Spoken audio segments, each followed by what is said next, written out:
to suicide in January of 2006.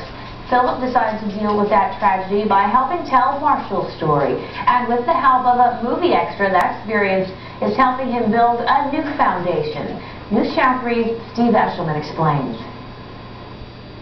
If art is anything, it's the outward expression of inner emotion. We're definitely building the foundation through artists' work, and we really appreciate that. But for Philip Ivey, 2 suicides in a 48-hour period forever changed his emotional landscape. And my friend Dario Gildry, who has Dash Networks in Knoxville, his wife Stella committed suicide 2 days before my son did. And we were on the phone together.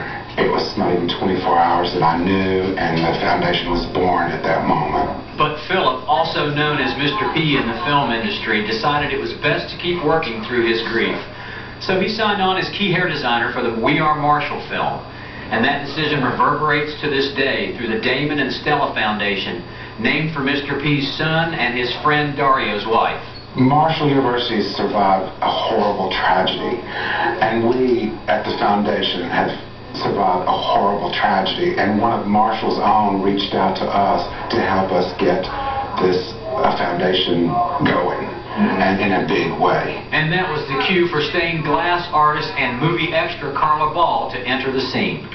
Something just told me to go do the casting call. They said, well, can you come tomorrow night for 4 hours? I'm fine.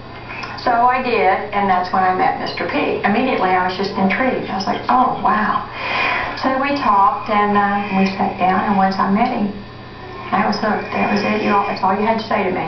Now Carla is working with Mr. P on the Damon and Stella Foundation by coordinating the donation of artwork to be auctioned off at the Foundation Gala in Knoxville, Tennessee next April.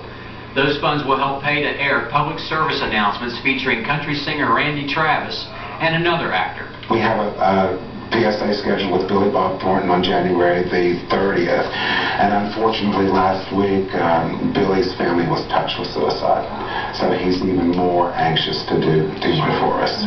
But this story is to get artists in our region in the giving mood. On this day, Mr. P drove in from his home in Knoxville to collect these pieces, and he'll be back for more. And I just saw this as an opportunity to further a cause which needed to be done, because mental illness in this country does not get the attention that it should have, and the artists in this area don't get the attention that they should. Both Damon and Stella were artists, and the foundation's goal is to shine a light on a subject that's been too long in the shadows. And this foundation is built on art and artists. There's all sorts of different kind of artists. I've been an artist since 1971, and through the art program and art therapy, we hope to bring peace and help and help people with bipolar mental health issues. The movie coming opened up this, because had it not been for the movie, I would have never ever met Mr. P, and I'd never be standing here right now. Now Mr. P and Carla stand together as artists seeking answers through creative expression. Steve Eshelman, WSAZ News Channel 3, Boyd County. The next deadline for donating artworks is the first Friday of February. If you'd like more information, you can link to Carla and Mr. P's websites through our web channel, WSAZ.com. Your 6 o'clock news starts right now. WSAZ News.